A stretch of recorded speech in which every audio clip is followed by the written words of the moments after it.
జయ శ్రీమన్నారాయణ శ్రీమతి రామానుజాయ నమః శ్రీ గురుభ్యోయ్ నమః. నేను మీకు షార్ట్ వీడియో చేశాను. ఎంత అని చెప్పంటే పోలిపాడ్యమి అని చెప్పని దాని గురించి చెప్పాను కదండి. ఆ యొక్క వ్రత కథ అని చెప్పంటే ఆ యొక్క పుణ్యస్త్రీ ఎవరైతే ఉన్నారో ఆమె యొక్క కథ వివరిస్తా అని చెప్పని మీకు చెప్పడం అనేది జరిగింది. అయితే అది ఈ రోజు తెలుసుకుందాము. అయితే ఎవరైతే ఉన్నారో ఈ 30 రోజులు కార్తీక మాసంలో దీపారాధన చేసి తర్వాత 30 రోజు అని చెప్పంటే ఆ రోజు నాడు 30 వత్తులు పెట్టి దీపారాధన అని చెప్పంటే శివకేశవులను దీపారాధన చేయడం వల్ల మీకు అంటే స్వర్గ ప్రాప్తి కలుగుతుంది. అంటే పోలీ స్వర్గము అని చెప్పని కూడా అంటారు. అంటే ఇది డిసెంబర్ 2వ తేదీ నాడు చెయ్యాలి. అయితే ఈ అంటే పోలి అని చెప్పని ఎవరైతే ఉన్నారో కోడలు అని చెప్పంటే వారి యొక్క ఎలా వచ్చింది, ఈ యొక్క వ్రత కథ ఎలా ఉంది అని చెప్పంటే మనం తీసుకున్నట్టయితే ఏమిటండి అని చెప్పారంటే ఇప్పుడు ఆమెకు ఒక అత్త ఉంటుంది, ఆమెకు 5 కోడళ్ళు ఉంటారు. అయితే 4 కోడళ్లను బాగానే చూసుకుంటూ ఉంటుంది. తర్వాత ఈ చిన్న కోడలు ఈమెను సరిగా చూసుకోవడం అనేది ఉండదు. ఆమె అంటే ఈమెకు అస్సలు పడదు, నచ్చదు. ఇవి ఉంటది కదా, మనం కోడళ్ళు 5 6 ఉంటే ఇలా ఎలా ఉంటది అని చెప్పని ఇప్పుడు ఈ కాలంలో మన కలియుగంలో అత్త కోడలకు అసలే పడకుండా చాలా ఇళ్లలో ఉన్నది. అది మేము స్వయంగా మేము చూస్తున్నాము. కాబట్టి అత్త అంటే కోడలకు పడది, కోడలంటే అత్తకు పడది. అయితే అలాంటి అన్యోన్యత ఉన్న ఆ కాలంలో కూడా ఉండేవాళ్ళు. అంటే అందరూ కాదండి, కొంతమంది అని చెప్పంటే కొన్ని ఇళ్లలో చాలా మట్టుకే సాక్షాత్ నేను చూసినవి ఒక 3 కుటుంబాలు అయితే ఉన్నవి. ఏమిటి అని చెప్పంటే అత్తను కోడలు ఎట్లా ఉంటారంటే ప్రేమ ఎట్లా ఉంటదంటే ఆమెకి ఏమన్నా అనారోగ్యం చేస్తే కోడలు ఆహారం తీసుకోదు. తర్వాత అత్తకు ఏమన్నా వారికి అనారోగ్యం చేసి ఇలాగా ఉంటే ఆమె కూడా కోడలు కూడా ఈమె తినేదాకా ఆమె ఆహారం అనేది తినదు. అలా నేను చూసిన కుటుంబాలు సాక్ష్యంగా ఉన్నాయి. అంటే అందరూ ఇది ఎప్పుడు గొడవలు పెట్టుకుంటారని కాదు, చాలా మట్టుకైతే ఉంటారు. కానీ కొంతమంది అత్తలు అలా ఉంటారు. తర్వాత ప్రేమగా చూసుకునే అంటే బిడ్డలాగా చూసుకునే అత్తలు కూడా పుణ్యస్త్రీలు కూడా ఉంటారు. అంటే వారినే పుణ్యస్త్రీలు అంటారు, వీరు పుణ్యస్త్రీలు కాదా అని చెప్పంటే సాధారణంగా అంటూ ఉంటాం కదండి, అలాగని.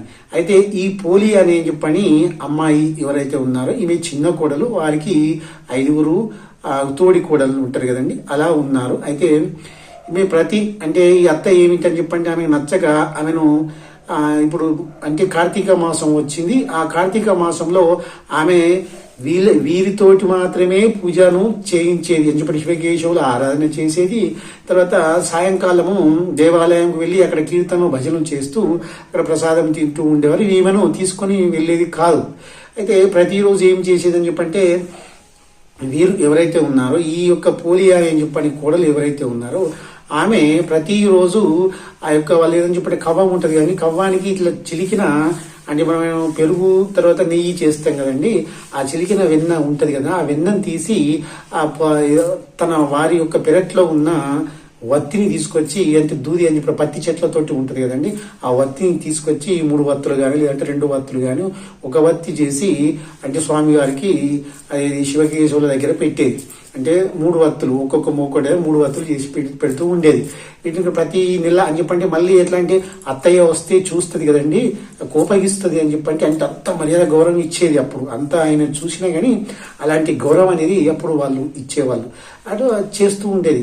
అయితే వాళ్ళు వచ్చేసరికి ఏంటి అని చెప్పంటే ఒక గంప ఉంటుంది కదండి, ఆ గంప కింద పెట్టి ఉంచేది. అంటే అంత ప్రేమ, ఆమె భక్తురాలు, చాలా విశేషమైన భక్తురాలు. అలా ఉండేసరికి ప్రతిరోజు ఇలాగే ఆమె దేవాలయం వెళ్ళడం కానీ ఈవినింగ్ అని చెప్పంటే ప్రాతకాలంలో వెళ్ళేది. అయితే ఈమె ప్రతిరోజు ఉదయకాలం కూడా పూజలు ఆచరించిన తర్వాత సాయంకాలం అంటే ప్రాతకాలంలో ఈమె అని చెప్పంటే అసుర సంధ్య వేళ చేసేది. ప్రాతకాలంలో చేసేది, అసుర సంధ్య వేళలో కూడా చేసేది. అయితే వీరు ఒక రోజు చివరి రోజు నాడు కూడా అలాగే వెళ్ళింది.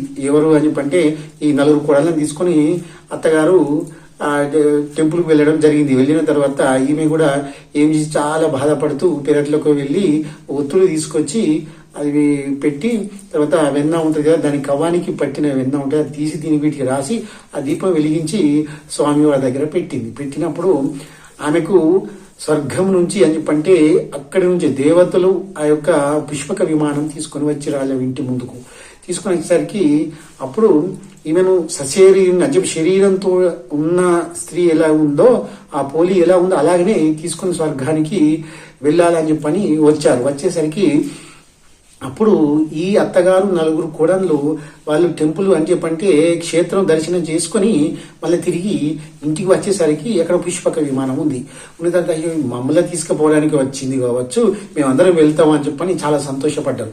కానీ అప్పుడు దేవతలు చెప్పారు, లేదమ్మా ఆమె నిజమైన భక్తురాలు, ఇగో ఇక్కడ ఉంది కదా ఈ పోలి, ఆమెని ఇప్పుడు మేము స్వర్గానికి తీసుకెళ్తున్నాము అని చెప్పని చెప్తారు. చెప్పినప్పుడు లేదు లేదు మేము కూడా వస్తామని చెప్పని తోడి కోడలు కూడా ఆమె ఏది పుష్పక విమానం ఎక్కుతుంది. ఎక్కినప్పుడు వీళ్ళు కూడా పోయి ఆమె ఇట్లా కాళ్ళు పట్టుకోవడం ఇట్లా వాటికి ఇట్లా లాగి మేము కూడా వస్తామని చెప్పని ఇట్లా పట్టుకోవడం అనేది జరుగుతుంది. అయినా దేవతలు వారిని కిందనే దింపేసి పుష్పక విమానంలో ఆమెను స్వర్గానికి తీసుకువెళ్ళారు. కాబట్టి ఈ యొక్క పోలిపాడ్యమి ఈ రోజునాడు చేస్తే మీకు అంటే 30 రోజులు చేయాలి. అంటే భక్తి శ్రద్ధలతోటి నియమనిష్టలతోటి మీరు అందరూ చేసినారు అనుకుంటున్నా, కానీ చేస్తారు కూడా. ఇది చేసి మీరు స్వర్గానికి ఏం చెప్పండి, ఈ శరీరంతో స్వర్గానికి పోతే ఇంకా సంతోషమే. లేదంటే మన శరీరం అంటే ఇందులో చైతన్యం ఎప్పుడైతే మన శరీరాన్ని విడిచిపెట్టి మనం వెళ్ళిపోతామో, మన కాలంటే ఒక 80-90 సంవత్సరాలు ఇక్కడ జీవించి మనం 100 సంవత్సరాలు జీవించి శరీరాన్ని విడిచిపెట్టి వెళ్తామో అప్పుడు మనం స్వర్గానికి వెళ్ళాలని కోరుకుంటున్నాను. మీరు కూడా అలా కోరుకొని మీరు భక్తి శ్రద్ధలతోటి స్వామివారిని ఈ 30 రోజులు చేశారు. ఇంకా 3 రోజులు ఉంది, తర్వాత అమావాస్య కూడా వస్తుంది. అమావాస్య నాడు కూడా మీరు పితృతర్పణాలు కూడా చేసుకోవచ్చు. ఈ అంటే అమావాస్య విశేషమైన దాని గురించి నేను వీడియో చేస్తాను, కానీ చెయ్యను ఇప్పుడు. ఇప్పుడు ఈ మట్టుకే వీడియో చేస్తున్నాను. తిరిగి మళ్ళీ మనకు మార్గశిర మాసం ప్రారంభం అవుతుంది. ఆ మాసంలో నేను మళ్ళీ మీకు వీడియోలు చేస్తూ ఉంటాను. కాబట్టి మా వీడియోను ఇంతవరకు మీరు చూడని వారైతే చూడండి, సబ్స్క్రైబ్ చేసుకొని మీ మిత్రులకు అందరికి పంపండి. ఈ పోలిపాడ్యమి ఆమె యొక్క ఆ యొక్క అమ్మ ఎవరైతే ఉన్నారో, ఆ పుణ్యస్త్రీ ఎవరైతే ఉన్నారో వారి యొక్క కథ విన్నా మీరు చూసిన మీకు కూడా పుణ్య ఫలితం అనేది పడుతుంది. కాబట్టి అందరూ ఆచరించండి. ఈ పోలిపాడ్యమి రోజునాడు 30 వత్తులు పెట్టి దీపారాధన అని చెప్పంటే అరటి దొల్ల తీసుకొచ్చి, అరటి కాడ ఉంటది కదండి, అరటి కాడ తీసుకొచ్చి దాన్ని దొల్లగా చేసి అందులో వత్తులు పెట్టి ఈ యొక్క దీపారాధన చెయ్యండి. అంటే ప్రాతకాల ముందు దీపారాధన చేసి అదే రోజు నాడు మీరు నది జలాలకు వెళ్ళండి. లేదని చెప్పంటే ఇంట్లో ఉన్న కుళాయి ఏదైతే ఉందో అందులో పెట్టి దీపారాధన చేయడం వల్ల మీకు ఈకలో అంటే ఇప్పుడు కానీ లేదంటే మనం శరీరము చాలించిన తర్వాత కూడా కానీ స్వర్గప్రాప్తి అనేది కలుగుతుంది. ఆచరించండి. శ్రీమాత్రే నమః.